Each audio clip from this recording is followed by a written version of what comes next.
Yo, today I'm going to show you the quickest way for you to master a track to a professional level using just one plugin. So right here, I open up the project that I'm about to master. It's actually one of my latest releases. It's a pop track that I produced using my own vocals. Even though it's in the pop genre, this technique that I'm about to show you for mastering with just one plugin applies to pretty much any genre.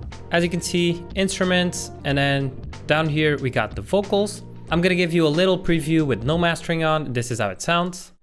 Hope you don't mind, 'cause you and I staring at the sunset, sipping on some red wine. Okay, really simple, not a lot of elements. Let's see how we can take this to the professional level. So the plugin that I'm going to be using is going to be Ozone 8. This is not a free plugin, but sometimes you can get it for cheap or even for free. Sometimes YouTubers are giving it away, so keep your eyes peeled because you might find a good deal. This is how Ozone opens up, right? But I'm going to remove everything here, so it's easier for me to explain how I go about mastering a track. So the first thing you have to do for any track, any genre, is to listen to your song, right? While you're listening to your music, first you gotta understand what's missing. And I know it takes some time to be able to do that, a few years of production, but it's always the best thing to do. And you may be asking, Mayo, how is it possible to just master a track with only one plugin while I see these other producers using 25 plugins, equalizers, compressors, imagers, whatever, on and on and on and on, and all of that. But the thing is, and this is rule number one for music,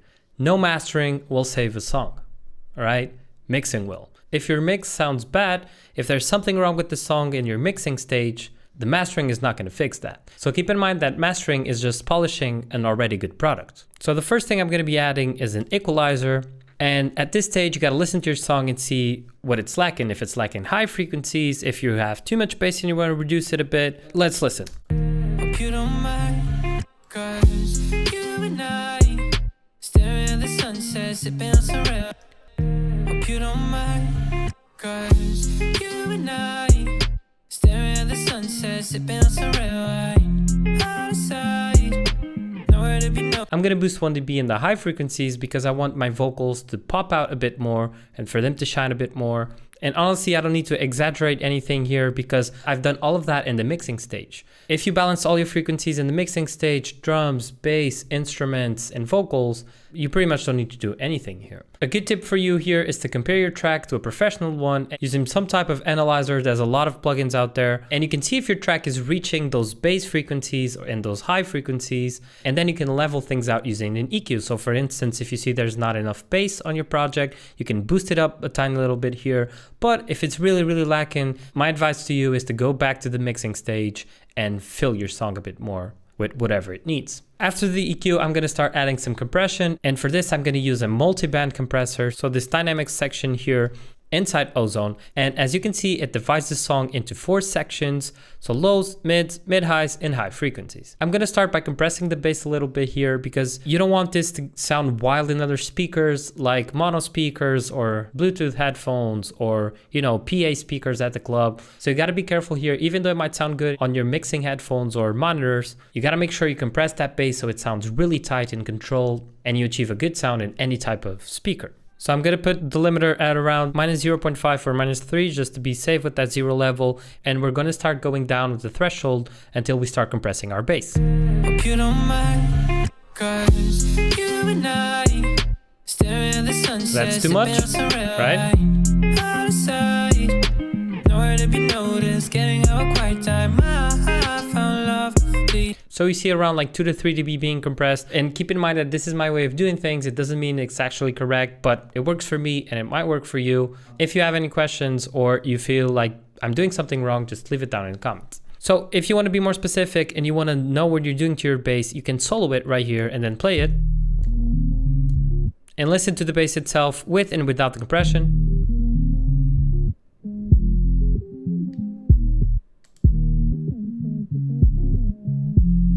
So we gain a bit more of control, but we're going to have to come back to this when we're trying to reach those high LUFS or dB levels of the final master. So I'm going to put this back to 140. And what I like to do now is to just add a tiny little bit of compression to all the bands, just to make sure everything is being controlled a little bit before you go to the volume stage where you bring the track up in volume, right? You and I staring at the sunset, sipping on some red wine. Outside, nowhere to be noticed, getting out quiet time. I I don't need to go as hard in the upper end of the spectrum because what worries me most usually is the bass, and it's where I have my biggest problems like distortion or stuff clashing or whatever. And honestly, the low end is where we tend to have the most difficulties understanding what's going on. So we've done mids, upper highs, and then just a little bit of the highs. Notice here that the upper mids, the thing that is being controlled the more is the snare. Right here. Sometimes the snare will sound really hard and really high with those high frequencies snapping, and we want to have that control for headphones, for car speakers, for whatever, right? Lastly, the high frequencies, let's see what we have here.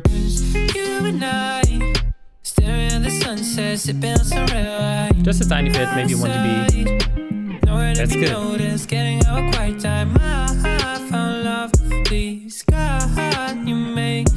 Every time you're compressing stuff here, you can bring the gain a bit up to compensate for it. I'm not going to do so because I already left my track at around -3 to -6 dB right here. Okay, and I want to be able to bring it up in volume as much as I can, and then I'm going to go back to this multi-band compressor and I'm going to see what I have to compress more or less so I don't have anything distorting. So if you take this off, you might not be able to listen to it because we're just compressing a tiny little bit of the song, but trust me, it's going to get less out of control after in the volume stage. And also the thing that you're probably going to be able to notice the most when you solo it here or when you bypass it here is the bass, because it's what we're compressing the most. Moving on, we're going to use an imager by Ozone here, and this is just to help the track sound bigger in terms of stereo shaping. We're going to send it a bit more to the sides. We want to create that big room effect, especially in the mid highs and the high frequencies. And then for the bass, we're going to do the opposite, and we're going to make it a slightly bit more mono so it doesn't get out of phase in mono systems and so on. So let's take a listen. I'm gonna bring the highs a little bit. So if you solo our highs here, you can see in this vector scope what we're applying. Okay, so the high frequencies should be stereo already. So if we go all the way down, they're gonna be fully mono. As you can see, no phasing. And then we go up. A little bit of phasing, it's too stereo, okay? I just like to bring it up, small values like between 10 to 20, and then I'll do pretty much the same to band number 3 here, which is the upper highs. And I usually don't mess with the mid and low frequencies, and then the subs, the really low frequencies, I make them mono, but not fully, just a tiny bit. So let's go. Bit of the high frequencies, mid highs. See how the vocals go completely to the sides? Just a tiny little bit.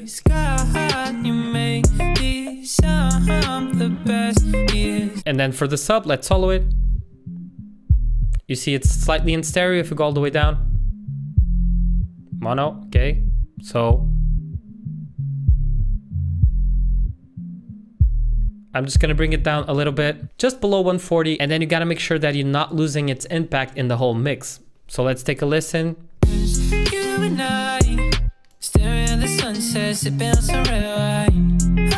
Bass sounds okay to me. Let's take this imager on and off and try to see the difference.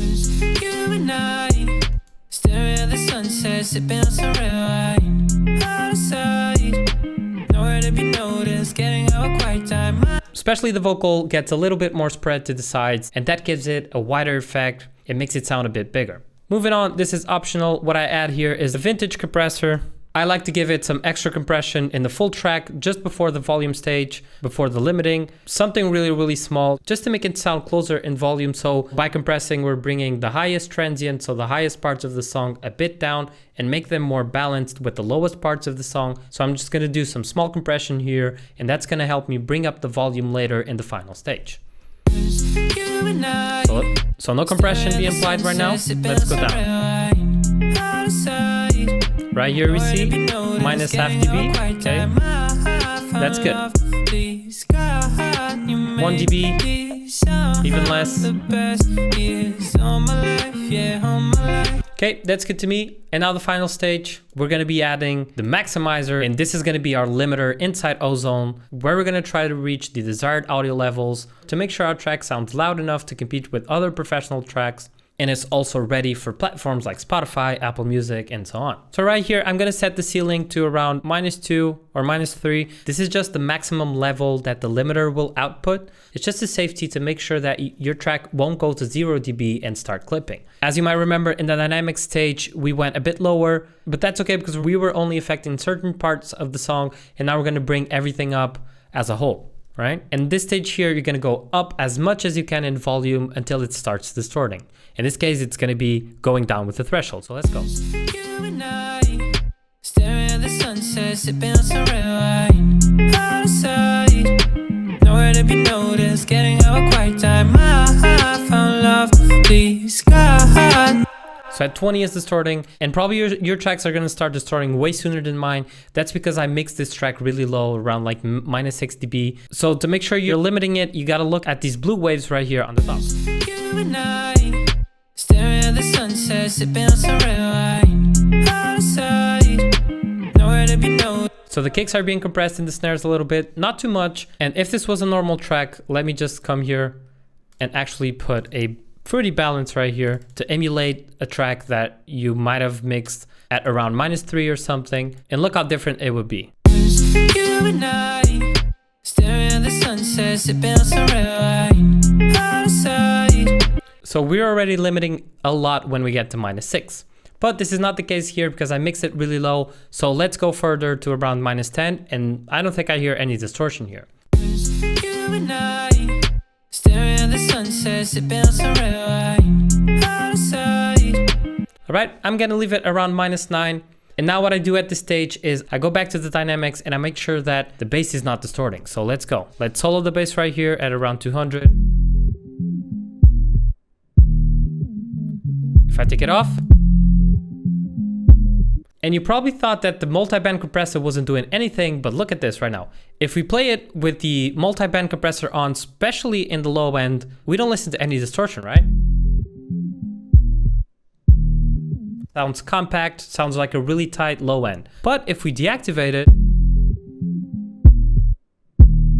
do you hear this distortion on the kick and bass, right? So that's exactly what we want to avoid and why we're doing this multiband compression beforehand. In case it's still distorting, you can then come back here and tweak it a little bit more. We could, for example, bring down the threshold a bit more to make the low end tight, and then just boost the gain tiny little bit to compensate for it and see if it's not distorting, right? You and I, staring at the sunset, sipping on some red wine. Out of sight.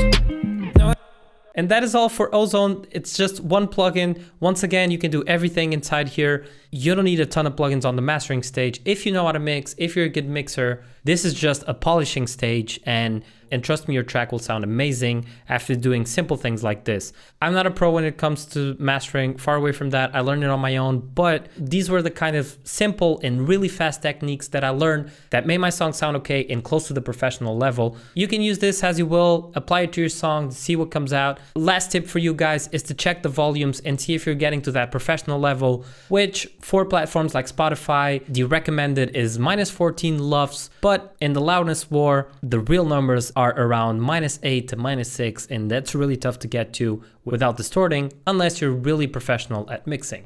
But the thing is, don't worry too much about how loud your track sounds, just make sure it sounds good. If it's 2 to 3 LUFS lower than the other tracks, don't worry, as long as its dynamics are preserved and the track sounds good, that's what people want, to listen, to feel it. So don't worry too much about the volumes, because if you're just trying so hard to get the -8, -6 LUFS, and your track is actually clipping and distorting a lot, then you're gonna ruin it and people won't like it. So here's a quick tip for you in how you can get to those targeted levels.